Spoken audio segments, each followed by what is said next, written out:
Hello, everyone, and welcome to another edition of the Eddrick Show, episode 6. Thank you for helping us build this podcast from the ground up. We really appreciate you joining us today. You can always catch us on Instagram at the Eddrick Show. You can also catch us on Facebook at the Eddrick Show. And again, please hit the subscribe button as we build this thing brick by brick. And we are pleased to be with you here today. Our guest today is the Reverend Steve Pieters. He's a pastor, author, psychologist, and he's lived with HIV and AIDS for more than 35 years. He's traveled the world delivering a message of hope and seeking dignity for those who are suffering from this insidious disease. Steve has been at the forefront of and the subject of numerous experimental treatment methods for fighting AIDS. And in 1985, he appeared on Tammy's House Party, hosted by the late Tammy Faye Baker. That interview was the first time an openly gay man who was suffering from AIDS appeared on a televangelist program. The interview catapulted Steve and Tammy Faye Baker into the national spotlight and changed their lives forever. In the upcoming film, The Eyes of Tammy Faye Baker, their 1985 interview is recreated for an entire new audience to see. The impact of their interview is still being felt in 2021, and a new generation of people will get to experience the cultural phenomenon that it became. Steve, welcome to the show. Thank you, Eddrick. It's a pleasure to be here. Awesome. Um, so the interview itself is just remarkable. So let me first start out with the movie. How did you feel when you found out that the film was being made and that your story would play such an important part in the narrative of Tammy Faye Baker's life? Well, I was amazed and honored and thrilled that was the case. I found out about it after it had already been filmed, but when it was actually in post production. And when I found out from Jay Baker, Tammy Faye and Jim Baker's son. And he has become a great friend, and he told me about it. And Jessica Chastain, of course, plays Tammy Faye, and she's brilliant in the role, just brilliant. And she told me that she decided to do the film because of that interview I did with Tammy Faye in 1985.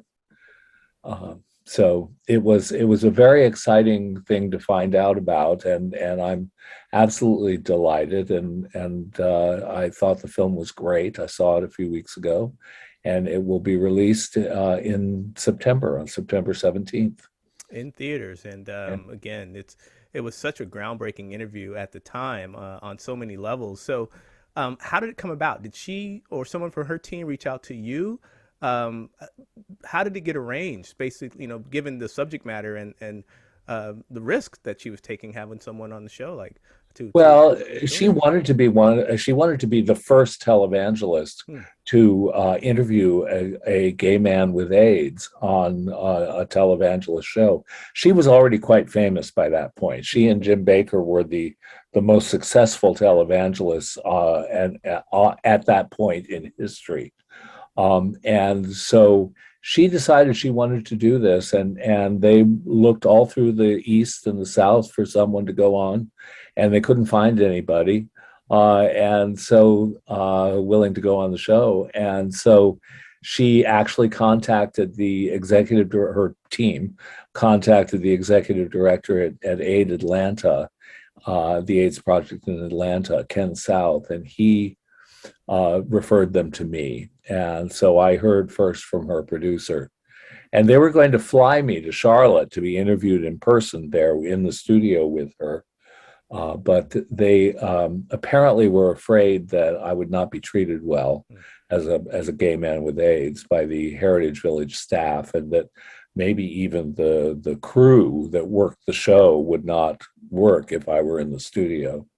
That certainly happened a lot back in those days, and I was interviewed a number of times in the alley beside the AIDS Project Los Angeles because people were afraid to have me in the studio, or the camera crew refused to work if I came in the studio. Were you concerned at all about sharing such a personal story, particularly with an audience that wasn't necessarily accepting of homosexuality and had a history of condemnation and persecution of that lifestyle? Well, I stipulated that it be done live so that they Mm, couldn't edit it to their whatever their purposes might be. I just had this notion that it would be an excellent opportunity for me to speak to an audience that I never got to speak to usually, and I had a lot of experience in talking to the media about being a gay man with AIDS. At that point, I'd already been a spokesman for AIDS Project Los Angeles and talked to a lot of different interviewers about it. But this presented a unique challenge and a unique audience. And I just thought it would be great to have that opportunity to talk to them. So I went on the show gladly. and to her credit, she was able to have a real dialogue with you about this Yes. subject, and there was an earnestness in her questions. Right. She didn't come across as being judgmental. No. Did you expect that going into the interview, and were you surprised by her overt displays of compassion? Uh, I was, you know, I don't remember being surprised by it, but I was pleased. I was certainly pleased. It could have gone in a very different direction, but she was very affirming, and I just kind of had a feeling that she would be supportive. I had a hunch, and we talked for about 3 minutes before the interview actually began. I was in a studio here in LA, and she was, of course, in Heritage Village in North South Carolina, wherever it was, and uh, we talked for about 3 minutes before, and she was just as sweet and caring and affirming as she could possibly be. So I knew that it was going to go okay. I mean, there were still questions that kind of flabbergasted me. And and at one point she asked me if I'd ever had sex with a woman. Yes. Uh, and, and I'd never been asked that before. And I hope I fielded it okay. But anyway, yeah. So it was quite an interview. And at the time, I hadn't done a very good job. I came home from the interview feeling like I'd really, I wish I'd said this and hadn't said that, and wish I'd put this better. And, if only I'd talked more about that. And I told my neighbor, Lucia, that I was certainly glad no one I knew would ever see it. Uh, and boy, did that prove to be wrong. um, at one point in the interview, and it's just a fascinating time capsule. I mean, but at one point, she kind of calls out her audience to their face and reminded them of God's mercy and love for everybody. So, as Exactly. a pastor, can you speak to the courage it took for her to do that with her audience? Oh, it was extremely courageous, and she was crucified for it. Hmm. I mean, she got in a lot of trouble, and there are those who believe that interview, my interview with her, was the straw that broke the Hmm. camel's back, as it were, for Jerry Falwell, and that at that point he just decided that's it. It's time to bring down Jim and Tammy and PTL and take them over, because he was appalled by her affirmative interview, and her she told her audience that we as Christians need to be embracing and loving towards all people, and that was just unheard of in the televangelistic world of the time. So yeah, it was quite radical. We're much more conscious of mental health today than we were Wow. back then. And so, what were some of the ways that your interview helped people who were in the same situation that you were in, who could Yeah. identify with what you were going through? Well, I've heard from any number of people in the years since that happened. It was 1985, and that was a long time ago. And I've heard a lot of people say that the interview saved their lives, that they were literally considering suicide, and because they were gay or because they had AIDS, and they didn't think they could ever be gay and Christian, and that interview showed them differently, and it made them realize that they were okay. They were going to be okay as human beings, as gay men, lesbians, transgender folk. I know it had a profound impact on a lot of LGBT people, as well as on the conservative church, the televangelistic world of conservative Christianity. I understand was quite shook up by the interview. Mm. Uh, And for our younger viewers, this was pre-social media. I mean, this was yes. so when the crush of celebrity came after this. How did your life change? Because not only were you dealing with this newfound celebrity and the attention and publicity that came with it, but you were also dealing with, on a personal level, HIV and AIDS, which is Yeah. challenging enough. So, how did those two come together, and how did your life change after the interview? Well, I was very sick with the first. I was the first patient to go on the very first antiviral drug they tried against HIV, a drug called Suramin.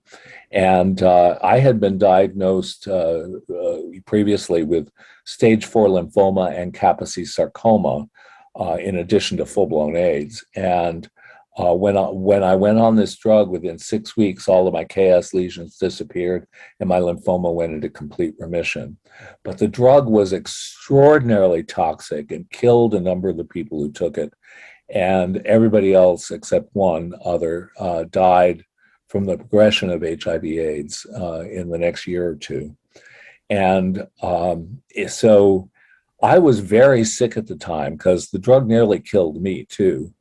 And but it did save my life, and I got well, and I had recovered by 1987. And that's when the interview kind of exploded.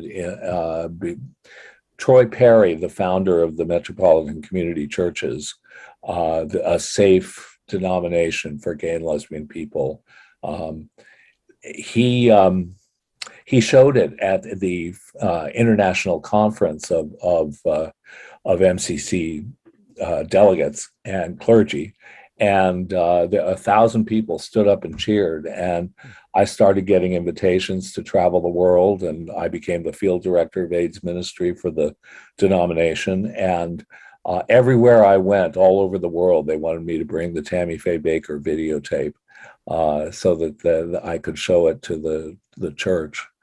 Because of course there was no YouTube back then. There was Right. no way to show it publicly except by carting the videotape around. So, and it always had a profound effect on the audience. And I still squirmed whenever I saw it, and just thinking about all the things I should have said or could have said, and I finally got over that eventually, but and now I can look back on it and realize how historic and significant it really was.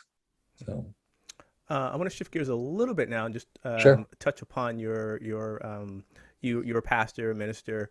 So Yeah. you and in the interview, and we'll have a link to the interview in our description for this video. In the interview you did with Tammy Faye Baker, you talked about the struggles you had, dealing with being gay and just how that all came to be with your family. But uh, you also became a minister, and so I'm curious. When did you get your calling? And when did you know that you were going to be able to be a pastor, and that was something that that you were destined to do? Well, I came from a religious family. My grandparents were Presbyterian missionaries to Korea, and my uncle was a famous Presbyterian pastor. And my father and mother were both heavily involved in the church. So I grew up in a religious household, and I wanted to be all that time. I wanted to be a Broadway legend. I wanted to be a song and dance man, and trained to do that. But then I just when I came out in 1975, I started going to the Metropolitan Community Church in Chicago, and that really helped me come to terms with being gay, because I had grown up feeling quite ashamed of it. And the MCC gave me the courage to be who I am and to believe that God loves me just the way I am. And so, about a year after I started going there, I was in church one Sunday, and I suddenly had this clarity about what I was supposed to do that I had never had before, and the doors flew open for me to go to seminary and get my Master's of Divinity at McCormick Theological Seminary in Chicago. And I became a minister, a pastor in 1979. And I pastored the MCC in Hartford, Connecticut, where I was one of the only openly gay activists at the time. It was quite a 3 years I spent there. And that's where I began to get sick with AIDS. And was diagnosed in 1982 when I moved out to Los Angeles. All burned out on ministry, or so I thought. Uh, so, You mentioned earlier you've been able to travel the world and being sick and traveling the world, but despite your battle with HIV and AIDS and traveling all over the world, you've still been able to deliver a message of hope and help people deal with the grief and stigma that comes with being sick. So, where do you find your motivation and strength to continue to do this noble work? well, certainly in my faith, just believing as I do that God loves me and that, believing in the resurrection of Jesus Christ means that I am, even though I was told the worst thing they could possibly tell me, I could still be fully alive. I could still be able, I could still dance, I could still act, I could still laugh and sing and carry on and enjoy my friends and laugh and you know it and I the joy of that message has sustained me through all kinds of things. And I also sing with the Gay Men's Chorus of Los Angeles and have done so for many years.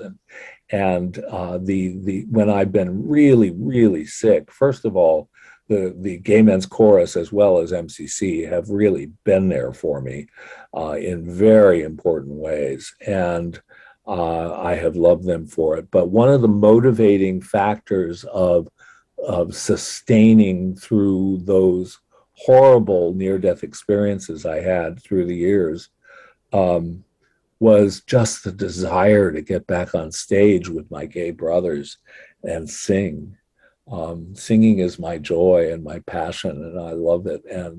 And so I thoroughly believe that that's one of the reasons I survived, because I just wanted to get back to singing, So, and to conveying God's love for all people.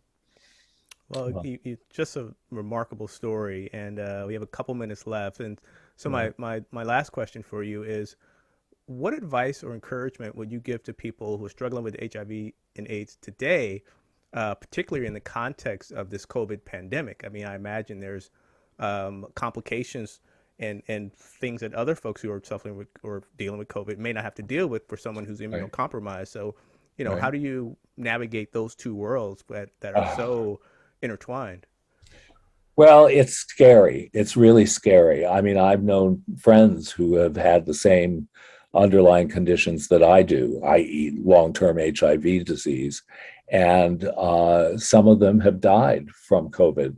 And they died rather quickly because of all these underlying conditions.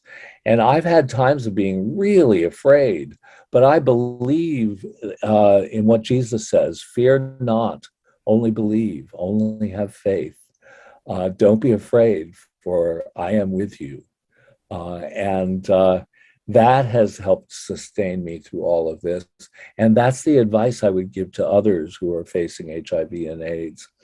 And I also like to remind people that of a Native American expression saying that goes, the quality of life is not measured by the length of life, but by the fullness with which we enter into each present moment. And so none of us have any guarantees of being here tomorrow, and with HIV AIDS, that seems a little more pressing, or COVID. But all any of us have really is this moment. And so in this moment, I choose to be joyful and fully alive. And I invite others to join me in that. Well, again, you have such a remarkable story. You've lived such a impactful life. You've given so much. You've had dialogue. You've advocated.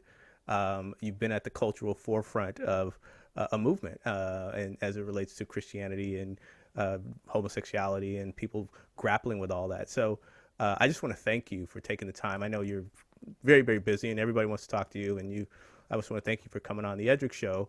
And let me give you the particulars. So, the movie is titled The Eyes of Tammy Faye. It's directed by Michael Showalter, starring Jessica Chastain and Andrew Garfield. It will be in theaters on September 17th.